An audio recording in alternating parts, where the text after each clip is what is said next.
نہیں ہوا ہوا تھا، باقی تمام یا بیوائیں تھیں، شہیدوں کی بیویاں تھیں، ان کے دونوں والدین مہاجر تھے۔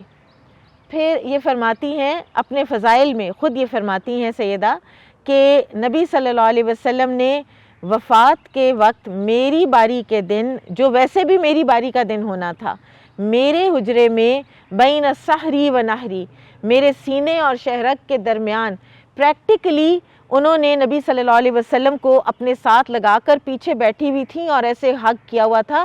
اس سے ان کی دلیری بھی پتہ چلتی ہے۔ ایک بہت ہی بہادر انسان ہو تو وہ پینک ہوئے بغیر ان لمحات میں یہ سب کچھ کر پائے۔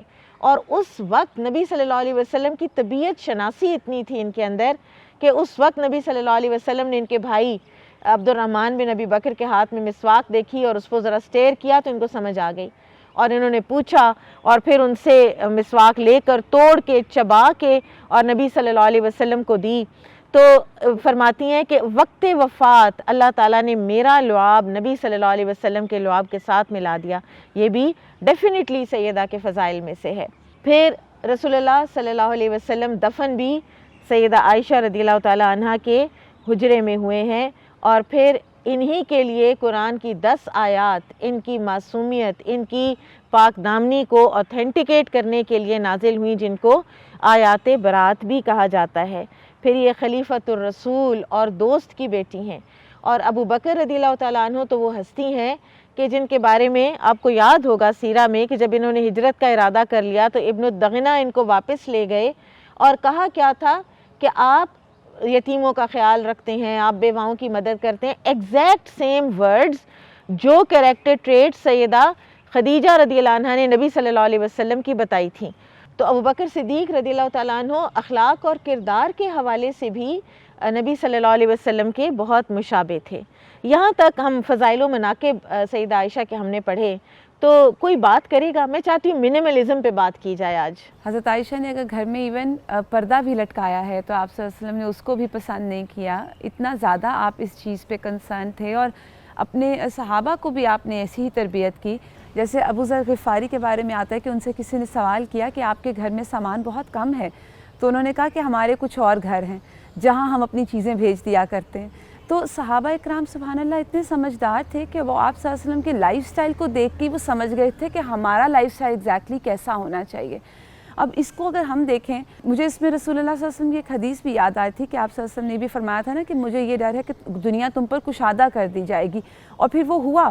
اور آپ دیکھیے کہ آج امت میں جو جن کے پاس مال ہے اور جو سپینڈ کرنے کے حالات ہیں، اور پھر اس میں جو اکٹھا کرنے کا، جیسے ابھی آپ نے شروع میں کہا کہ گھر ہمارے جو ہیں وہ بالکل ایک آرٹ گیلری کا نمونہ ہے۔ مجھے تو اب ایسے لگتا ہے جیسے واش رومز بھی جو ہیں وہ ڈرائنگ رومز کی مانند بنا دیے گئے، اور اس کے اندر جو گولڈ کا استعمال ہے، اگر آپ تھوڑا سا آگے دوسرے کلچرز میں جا کے دیکھیں تو وہ گولڈ پلیٹڈ ٹیپس ہیں اور پتہ نہیں کیا ایون سونے چاندی کے برتن بھی ہیں، اور پھر آپ اس میں چلیں وہ تو سونے چاندی کی بات ہے، اس میں جو ابھی پھر برانڈز کا جو ایک برانڈ کانشیس ہونا، اور پھر برانڈز کی کراکری، اس نے پھر کتنا زیادہ ظلم کیا ہے۔ اور اسی سلسلے میں اگر ہم دیکھیں تو رسول اللہ صلی اللہ علیہ وسلم نے یہ بھی فرمایا کہ تم دنیا میں اس طرح رہو جیسے کوئی مسافر ہوتا ہے۔ تو وہ مسافر کو اگر ہم ذہن میں رکھیں تو اگر آپ سفر کر رہے ہیں اور آپ ٹرانزٹ میں کسی جگہ پر اترے ہیں تو آپ وہاں بیٹھے تو نہیں رہتے نا، آپ کو پتہ ہے کہ آپ کو آگے جانا ہے اور آپ کو اپنی منزل پہ پہنچنا ہے۔ اصل میں ہم نے اپنا یہ مقصد مجھے لگتا ہے گم کر دیا، اور پھر اس کے بعد مجھے ایسے لگتا ہے کہ اس کے نقصانات جو اب دیکھنے میں آ رہے ہیں، وقت کا ضیاع، کیونکہ آپ جب ایسے گھر بنائیں گے تو پھر وہ گھر آپ کے لیے نہیں ہوتے، آپ گھروں کے لیے ہوتے ہیں، آپ اس گھر کو سرو کر رہے ہیں، ہر وقت اس کی صفائی، یعنی آپ در و دیوار کی خدمت میں لگے ہوئے ہیں، مین پاور بھی چاہیے، اس کے لیے مین پاور چاہیے، تو پھر مال کا ضیاع۔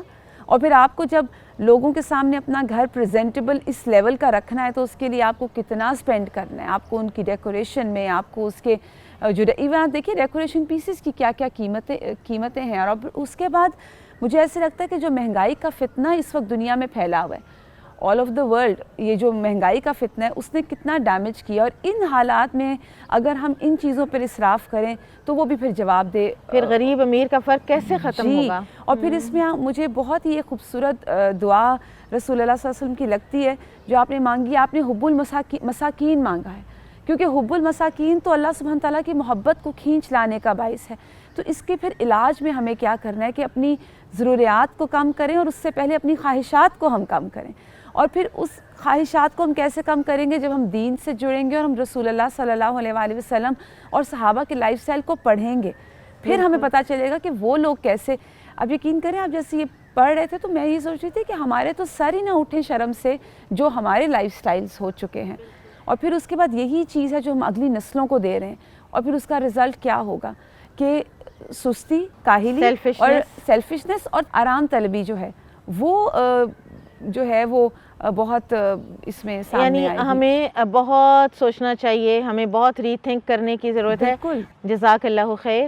ناظرین, ہمیں منیمم پر زندہ رہنے کی بہت ضرورت ہے تاکہ ہم اللہ تعالیٰ کے ہاں سرخرو بھی ہو سکیں اور قیامت کے دن شرمندہ ہونے سے بھی بچ سکیں. اللہ سبحانہ و تعالیٰ ہمیں حج پر لے جاتے ہیں, ہماری ٹریننگ کرواتے ہیں اور ہمیں دکھا دیتے ہیں کہ ہم انسان منیمم پر کس طرح زندہ رہ سکتے ہیں, اور تب بھی ہمیں تمام ضروریات ہماری پوری ہو رہی ہوتی ہیں. تو عیش کوش جو ہے وہ ایک مومن کی زندگی نہیں ہوتی. یہاں ہم لیتے ہیں چھوٹا سا ایک بریک, ہمارے ساتھ رہیے گا.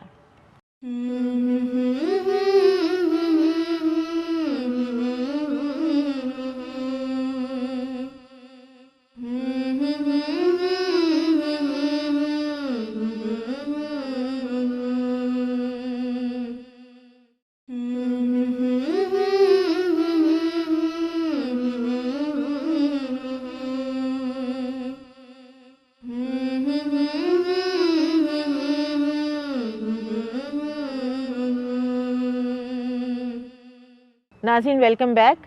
ہم بات کر رہے تھے سیدہ عائشہ رضی اللہ عنہ کے فضائل و مناقب کی. تو اب میں چاہوں گی کہ میری ساتھی کچھ اپنی ریفلیکشنز پیش کریں. آپ میں سے کوئی بات کرنا چاہے گا؟ ابھی آپ نے جو ذکر کیا کہ مسواک کرنا نبی کریم صلی اللہ علیہ وسلم کی زندگی کا آخری عمل تھا, تو یہاں پر میں مسواک کی اہمیت اور امپورٹنس کے حوالے سے تھوڑی سی بات کرنا چاہوں گی. رسول اللہ صلی اللہ علیہ وسلم کی حدیث بھی مجھے یاد آ رہی تھی کہ مسواک منہ کی پاکیزگی اور طہارت کا ذریعہ اور رب کی رضامندی کا ذریعہ بھی ہے.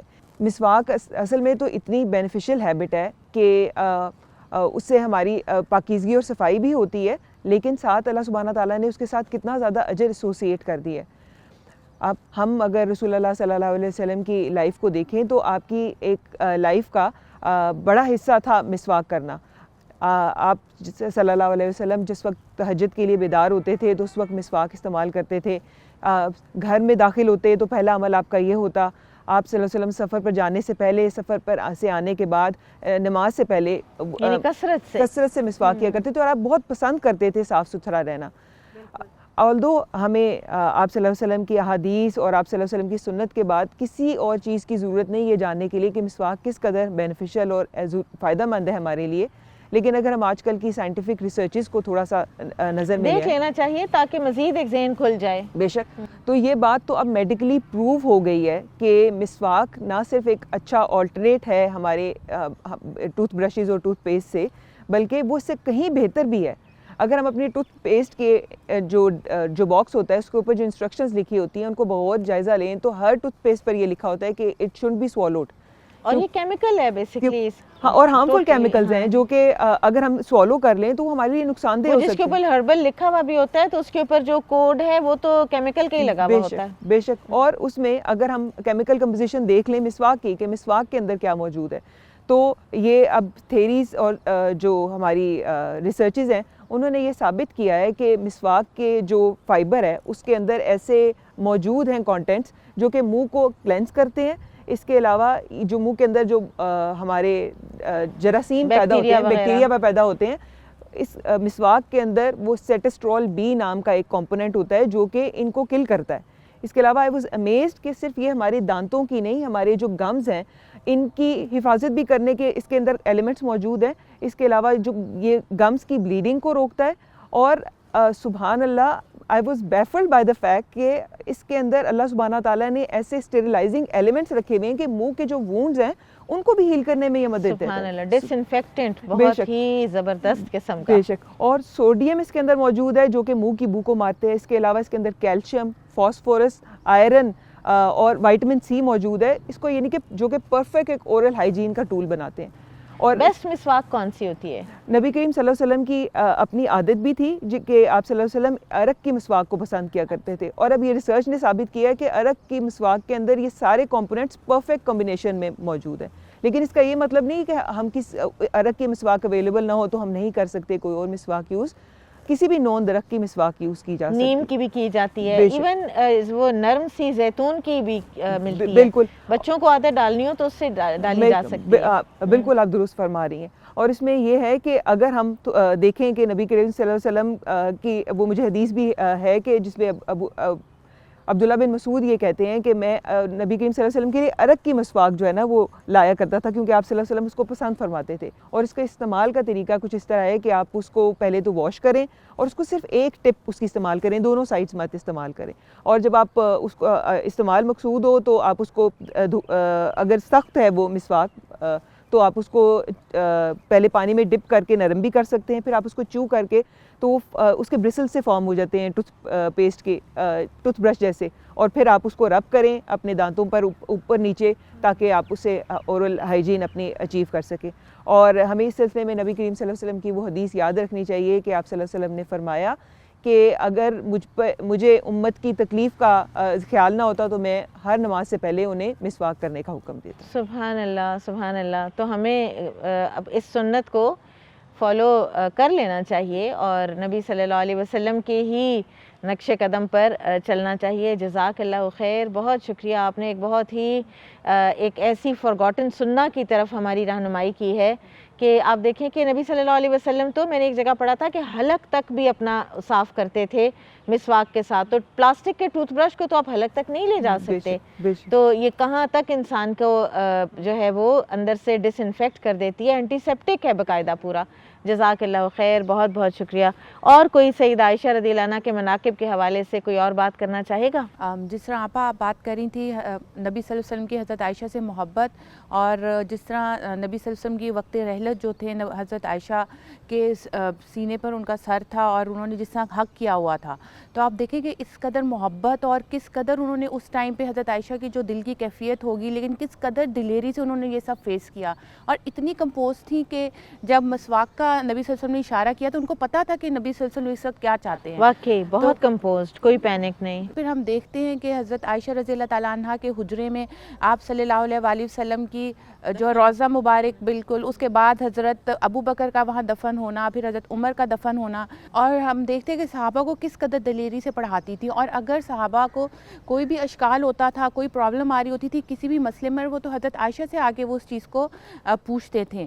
تو ہم دیکھتے ہیں کہ حضرت عائشہ ایک طرف تو اس قدر بہادر اور دوسری طرف حیا کا کمپوننٹ کتنا اسٹرانگ تھا. اور یہ دونوں چیزیں اگر آج کل کے دور میں ہم کمپیریزن ہم تو سمجھتے ہیں کہ حیا جو ہے وہ انسان کو کمزور بناتی ہے، نعوذ باللہ. بالکل آج کل کے دور میں ہم اس کو کنٹراسٹ سمجھتے ہیں کہ نہ حیا اور جو ہے دلیری اکٹھی چل سکتی ہے. اور آج کل جو ہم ایک نعرہ ویمن امپاورمنٹ کا ہوتا ہے کیا، تو یہ دونوں چیزیں ہم سمجھتے ہیں ساتھ نہیں چل سکتی. تو حضرت عائشہ رضی اللہ تعالیٰ ان سے زیادہ امپاورڈ کون تھا؟ ایگزیکٹلی. اور آپ دیکھیں ان کے اس پورے رول، وہ ہمارے لیے رول ماڈل ہونی چاہیے، آج کل کی نوجوان بچیوں کے لیے رول ماڈل ہونی چاہیے کہ آپ اپنے اسٹرانگ ہو کے، ڈگنیفائڈ ہو کے، آپ باحیا رہ کر آپ کتنا کام کر سکتے ہو. جیسے حضرت عائشہ ہمارے لیے پوری ایک ان کی 48 سال کی زندگی آپ صلی اللہ علیہ وسلم کے بعد بھی ہمارے لیے ان کی سیرہ میں کتنا بڑا سبق ہے ہم سب کے لیے. بہت زیادہ. جزاک اللہ خیر، بہت بہت شکریہ. واقعی سیدہ بہت ہی دلیر تھیں، خندق کے دن بھی باہر نکل گئی تھیں، اور حضرت عمر رضی اللہ تعالیٰ عنہ نے کہا تھا کہ اگر اس وقت یہاں پہ کوئی دشمن آ جائے تو آپ بتائیں آپ اس وقت یہاں پر کیا کر رہی ہیں. تو ان کا ماشاءاللہ اللہ تعالیٰ نے بہت انہیں اسٹرانگ بنایا تھا اور بفٹنگ نبی صلی اللہ علیہ وسلم کی زوجہ مطہرہ ہونے کے لیے. جزاک اللہ خیر، بہت شکریہ. اور کوئی؟ جی آپا، حضرت عائشہ رضی اللہ تعالیٰ عنہ کے بارے میں آپ نے کتنا یونیک فیچر بتایا کہ انہوں نے ایک مسلمان گھرانے میں آنکھ کھولی تھی اور ان کی ایک اسلامی ماحول میں براٹ اپ ہوئی ہے. تو تھرو آؤٹ ان کی زندگی میں ہمیں ان کی پرسنالٹی میں ان کے جو صالح والدین ہیں ان کا ایک رول نظر آتا ہے. اور اس سے ہمیں یہ بھی پتہ چلتا ہے کہ والدین کی رسپانسبلٹی جیسے سمجھا جاتا ہے نا کہ شادی سے پہلے تک ہے، تو وہ شادی کے بعد بھی ان کے آپ ایکسپیرینسز اور تجربات سے کتنا فائدہ اٹھا سکتے ہیں. ایک اور طرح کی تربیت شروع ہوتی ہے. بالکل. اور یہاں جب ہم دیکھتے ہیں کہ حضرت عائشہ رضی اللہ تعالیٰ عنہ کا ایک سفر کے دوران ہار گم ہو جاتا ہے اور نبی اکرم صلی اللہ علیہ وآلہ وسلم قافلے کو رکنے کا حکم دے دیتے ہیں اور کہتے ہیں کہ ہار کو ڈھونڈا جائے. تو اس موقع پہ حضرت ابوبکر صدیق رضی اللہ تعالیٰ عنہ اس خیمے میں آتے ہیں حضرت عائشہ رضی اللہ تعالیٰ عنہ کے پاس، اور خود حضرت عائشہ رضی اللہ تعالیٰ عنہ کہتی ہیں کہ باقاعدہ انہوں نے مجھے پوک کیا ہے اور اس چیز کو میں نے اپنی پستیوں میں وہ پین محسوس کی۔ بیسکلی وہ یہ کہنا چاہ رہے ہیں کہ اتنا کیئرلیس نہیں ہونا چاہیے، اپنی چیزوں کی حفاظت کرنی چاہیے۔ تو وہاں پہ وہ والد کا تربیت جو ہے وہ ہمیں وہاں پہ نظر آتی ہے، میرڈ بیٹی کی، جی بالکل، اور وہ میرڈ ہیں اس وقت۔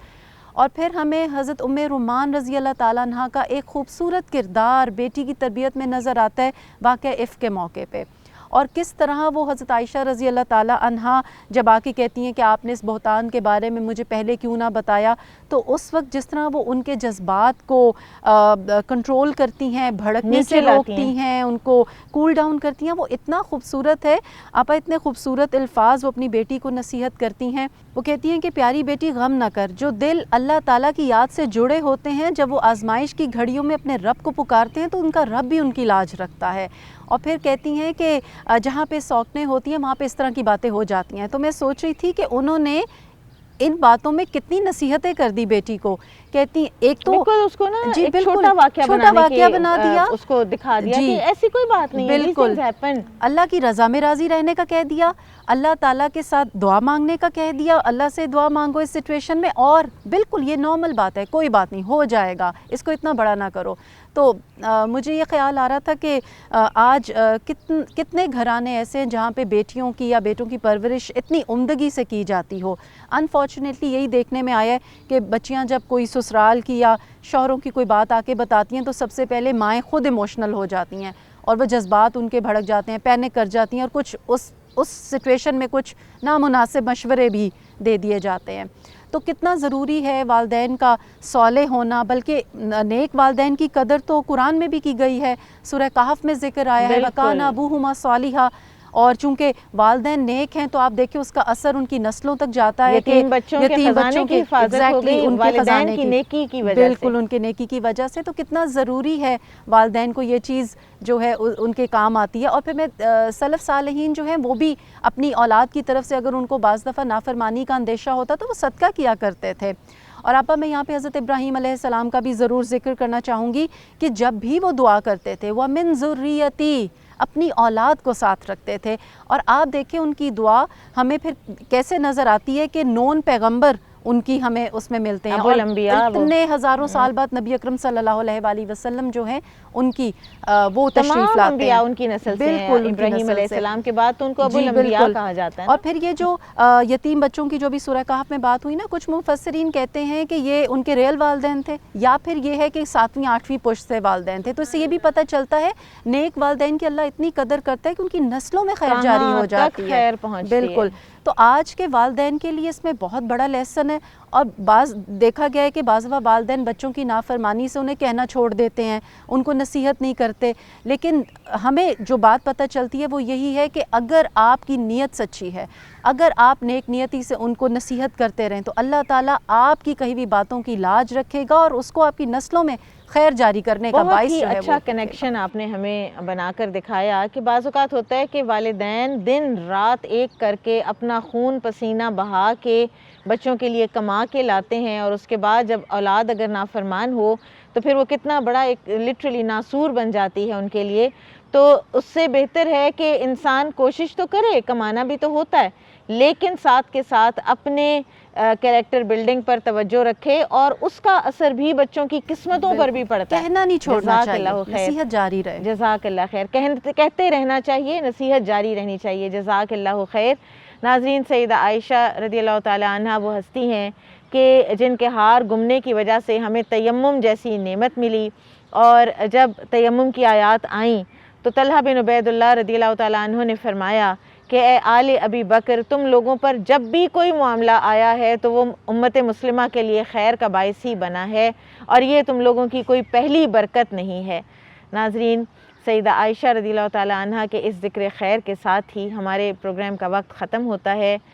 انشاءاللہ پھر ملیں گے۔ سبحانک اللہم و بحمدک، اشہد ان لا الہ الا انت، استغفرک و اتوب الیک۔ السلام علیکم ورحمۃ اللہ وبرکاتہ۔